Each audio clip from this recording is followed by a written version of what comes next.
Welcome back to the channel, 40K scientists. We're going to be doing another list video today. Let's get into it. Today we're going to be taking a look at my current Leagues of Votann list. If you guys haven't seen the other list videos that I have on the channel, they might be linked in the description if I can remember to put them there. If not, they're in a playlist called Army Lists, so go check those out. And then come back down here, mass hammer that like button, thunder hammer subscribe, hit Nurgle's bell icon, leave a comment, do all that YouTube stuff for us. Now, I kind of broke my own rule that I'd set for myself here, which was that I didn't want to make more of these kinds of videos without having everything fully painted. They are fully painted, they're table ready, however the bases, as you can tell, don't match, mostly don't match, and they're not fully finished, so yeah, you know what, we're gonna do it anyway, because I don't care. And neither should you. They are only tacked to their bases though, so I can just figure out a scheme, rip them off the bases, put them on some cool bases, make everything look awesome, and I will eventually highlight everything and make everything look way cooler than just these base colors that you see here. We do have some detail going on, but not all that much. I just wanted to get this army fully painted so that I could show you guys the list that I'm running right now. So let's go over it. Starting with the front of the line here. My brain like froze for what these were called. Jagers? They're something, they're a new thing, they're a kill team thing. What do you think it does? It's an infiltrators. It's a 10-man infiltrators. Has a reactive move, so that's pretty nice, and it can also kind of spread out up in the mid board right in the middle of the game. They're also like AP2 in combat, and they can be +1 hit, +1/2 wound because of being Votann and all. But this unit is pretty nice. It's just a huge infiltrator unit. It's 80 points. Like, give me a break. How is this 80 points for 10 dudes that are toughness 5, that have a reactive move, 2 special weapons, one of them like an RPG anti-tank missile thing, like 2 attacks at AP2 in combat? Pretty stupid. Pretty dumb unit. So we have one of them because they're great. And this also, the reason that these are in here is because you have to take them because they're infiltrators and they're awesome. And also because basically the rest of your army scouts and you want to be able to scout. So these will prevent enemy infiltrators from preventing you from scouting. See how that works? It's cool. So yeah, you take this unit for sure every time, 100% of the time. They are just dumb.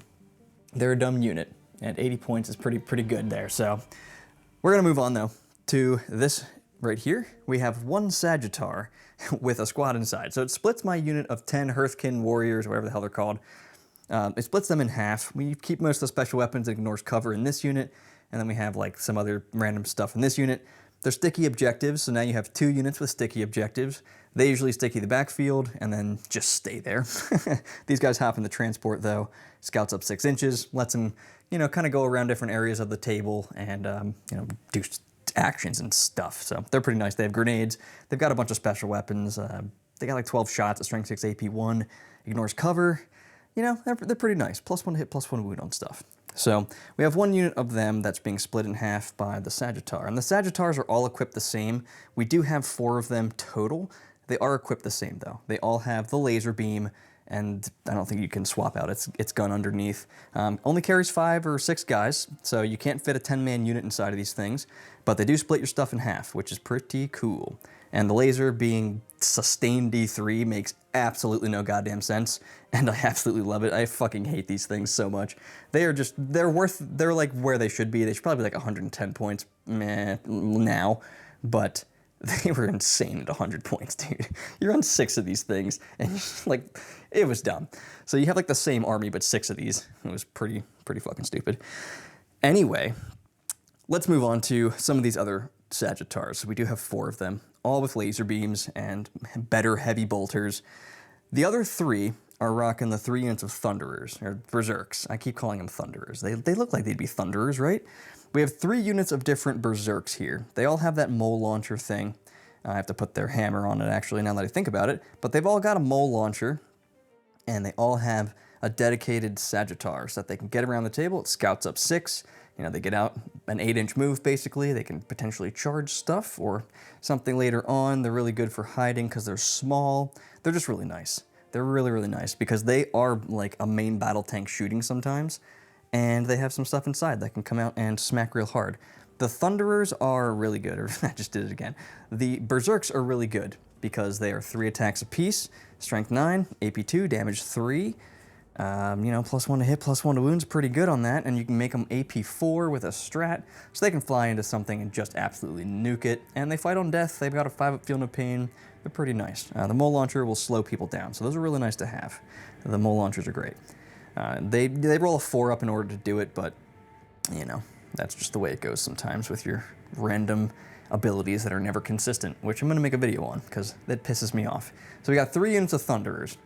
They're awesome. They scout up with these things, and they kind of just like sit in the midboard for like the first turn, and then these come down. So we have 2 bricks of the Einhir Hearthguard, I think. God damn. Einhir Hearthguard. So there are 2 units of them. They, of course, have the Volkite and the grenade launchers, so they're just putting out an insane amount of shots. They're both -1 to be wounded because they have characters attached, which I'll get to in a second. But yeah, -1 to be wounded, T6, you know, 2-up save, 5-up invuln, pretty nutso unit, so pretty awesome stuff there. We got 2 of them. I also smack like crazy in combat. Strength 9, AP2, 2 damage, only 2 attacks, but probably +1 to hit and wound. So these things will be in deep strike. They'll come down, you know, rapid ingress or something along those lines, and then they'll just completely annihilate stuff. The battle just becomes completely different once these land. So yeah. Then we have this Einhir Champion leading 1 unit. I don't really like these that much, to be completely honest, but whatever. They're 60 points. It's like 5 wounds, toughness 6, 2-up save, 60-point dude with a dumb hammer. Strength 12, you know, D6 +1 damage, pretty good. And he also does impact mortal wounds, and he gives you like reroll charges, I think. I can never remember if it's reroll charges or +1 to charge, but he gives you one of those 2 things, this guy here. We then have the Call, who is leading up this unit, and he has got the Appraising Glare enhancement. That allows him to pick a unit that he can, maybe to the objective. He picks an objective on the battlefield that your opponent controls, and they just count as having an extra judgment token. Anybody that's on that objective counts as having an extra judgment token. And then his other ability is he picks something, just gives it, you know, a judgment token, which is pretty silly. So yeah, if you rapid ingress this guy and he can see something in the next turn, he basically gives it 2 tokens. So that's pretty nice to have. He also gives the unit lethals, which becomes real stupid when you give them sustained 2. So yeah, these units do a lot of the heavy lifting, these 2 Terminator squads, and they're just outrageous with the amount of shots that they put out. They will kill like a whole Custodes squad practically, just from the sheer volume of fire that they can put out. So we got 2 of them. And then we have some totally not printed Pioneer guys. I forget what they're called entirely, but they have the word Pioneer in their name. And we've got 3 squads of these because they are also awesome. They also have Scout, so they scout 7 inches because basically my entire army starts in transports. Those are off the table, everything else is in transports. The transports have Scout, the things have Scout. So basically the whole army scouts, and these are infiltrating up. So we have 3 units of the Pioneers, yeah. They ignore cover, they ignore stealth for some reason, and then they have this big, you know, rotary cannon, Lav's rotary cannon thing. So it's nice. 6 shots, just sustained 1, ignores covers, pretty nice to have on that. They all have a strength 7 autocannon with 3 shots. These things are actually really good. They can also leave the board and come back on. If the unit is within 6 inches of the table edge, they can just leave and come back on at the end of your opponent's turn. So, you know I love units like that. They're great for doing secondaries, and they're only 90 points. They put out a good amount of shooting. With that +1 to hit and wound on something, ignores cover, you know, a bunch of 2 damage shots. Yeah, they're actually doing damage to stuff. So these are just awesome, and I really have enjoyed this list a lot. I don't like the land fortress. Maybe I'm a heathen. I don't really know. Let me know down below, but I don't think that it's very good. I feel like it's just not where it's at.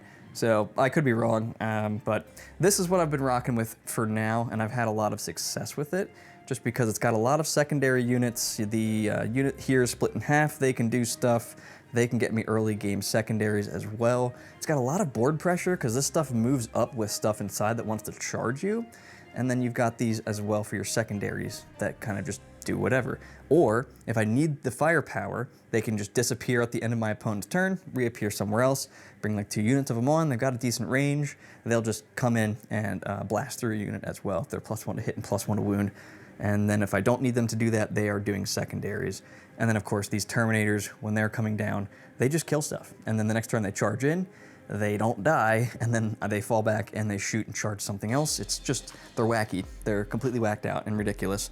I forgot how many points, 320? Yeah, 320 for 10 of these things. They're only 2 wounds, so, you know, they're susceptible to mortal wounds and that kind of stuff. They don't get, feel no pains or anything. But yeah, trying to get through them normally, not an easy task at all. And they also have access to Armor of Contempt.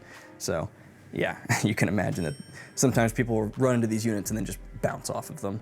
And then another cool thing that you can do, which you shouldn't do, this just shouldn't exist. These stratagems shouldn't exist. But if you target my unit and you shoot at my unit, I can just shoot back at you when you're done.